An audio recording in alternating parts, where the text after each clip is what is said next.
Assalamualaikum dan salam sejahtera. Saya Salasiah Safian, ini Ringkas TVS. Terus dibangunkan di bawah rancangan Agensi Pembangunan Wilayah Utara NRDA. Kerajaan Sarawak ternyata mempunyai pelannya sendiri untuk membangunkan pekan terusan di lawas. Kata Timbalan Ketua Menteri Dato' Amar Wang Tengah Ali Hassan, pelan tersebut adalah sangat penting berikutan kedudukan terusan di pintu masuk utama lawas. Ini tujuannya ialah untuk membantu. Misalnya kita ada berniat untuk membangunkan kawasan kita untuk projek pertanian secara komersial. Kita tubuh syarikat kita. Dan kita boleh memohon untuk mendapatkan loan daripada venture capital ini. Khusus untuk aktiviti pertanian, penternakan, perikanan. Dan ini adalah kemudahan bagi kita. Selain itu, Dedah Awang Tengah sebuah lagi anjung usahawan di terusan juga dalam perancangannya. Awang Tengah juga optimis pekan terusan akan membangun sejajar dengan kawasan lain selain mampu menyumbang kepada peningkatan ekonomi di daerah lawas secara keseluruhannya. Kementerian Kebajikan Kesejahteraan Komuniti, Wanita, Keluarga dan Pembangunan Kanak-kanak menggesa pengecualian bayaran sewa pemilik premis yang disewa tukang urut orang kelainan upaya OKU. Permintaan ini ekoran penutupan sementara pusat urut yang terpaksa dilakukan bagi mengekang penularan COVID-19. Menterinya Datuk Seri Fatimah Abdullah berkata keputusan membenarkan pusat urut diusahakan OKU dibuka semula hanya akan ditetapkan menerusi mesyuarat Jawatan Kuasa Pengurusan Bencana Negeri Sarawak JPBNS. Jadi kita perlu beri pertimbangan macam mana ya. Satu, kita lihat dari segi iaitu membantu ya dari segi ekonomi untuk masur kita ini, blind masur kita ini.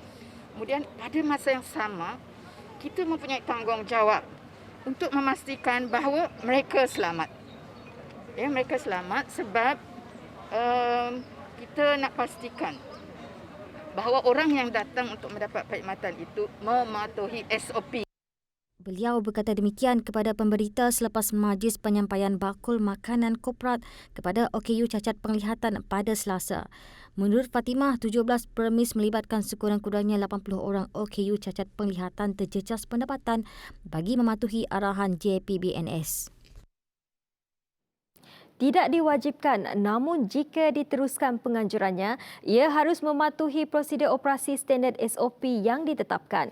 Itu dedah Menteri Kebajikan Kesejahteraan Komuniti, Wanita, Keluarga dan Pembangunan Kanak-kanak KWKPK Datuk Seri Fatimah Abdullah berhubung penganjuran Majlis Graduasi Prasekolah.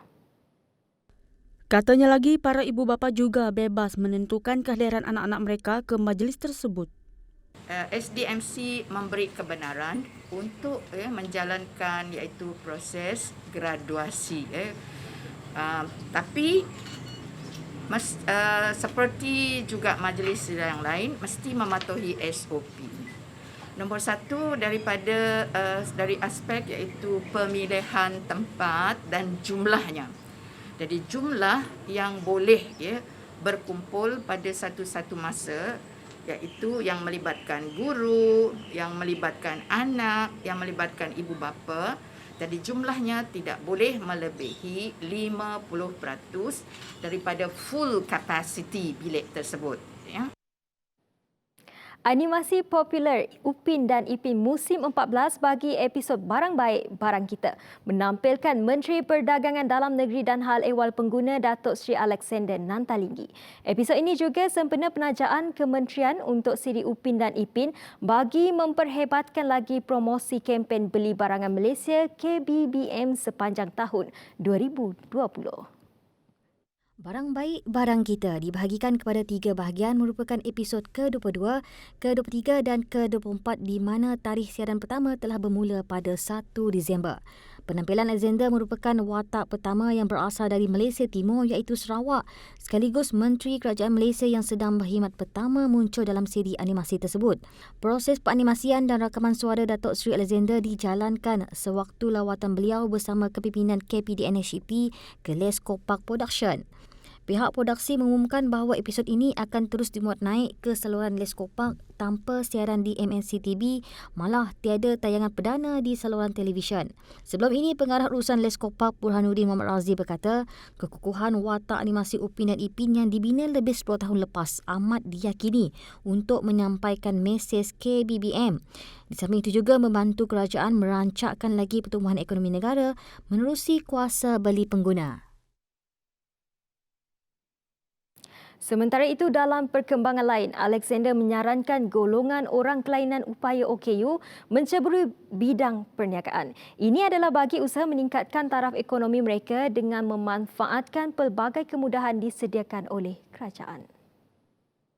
Saranan tersebut susulan kisah Muhammad Noor yang cacat kedua-dua tangannya sejak kecil tular di laman sosial berikutan kegigihannya mengusahakan perniagaan nasi lemak bagi menyara kehidupannya.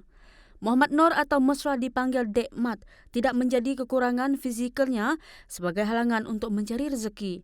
Malah Kementerian KPDN-HEP turut mengagumi kegigihan beliau menceburi bidang perniagaan. Terdahulu, beliau menyerahkan sijil penyertaan perniagaan SSM kepada Dek Mat di Amber Business Plaza berhampiran kedai kek LRT Ceras pada Rabu. Jelas Alexander Suruhanjaya Syarikat Malaysia SSM ada menyediakan skim 1 OKU, 1 perniagaan bagi membolehkan golongan itu mendaftarkan perniagaan baru dan memperbaharui pendaftaran perniagaan secara percuma. Justru beliau menyeru lebih ramai golongan itu memanfaatkan kemudahan berkenaan, malah ia cukup signifikan bersempena sambutan Hari OKU Peringkat Antarabangsa 2020 pada 3 Disember ini. Majlis Tertinggi Perikatan Nasional bersetuju untuk membentuk Majlis Presiden dianggotai ketua parti dalam kerajaan. Cadangan pembentukan Majlis Presiden itu diutarakan Perdana Menteri yang juga Presiden Parti Pribumi Bersatu Malaysia, Tan Sri Muhyiddin Yassin ketika menyampaikan ucapan dasarnya pada Perhimpunan Agong Tahun Bersatu Sabtu lalu. Majlis Presiden itu akan berfungsi sebagai platform untuk membincangkan dasar kerajaan dan mengukuhkan kerjasama antara parti. Menurut Setiausaha Agong PN Datuk Seri Hamzah Zainuddin, sedangan itu dipersetujui menerus mesyuarat dipengerusikan Muhyiddin semalam.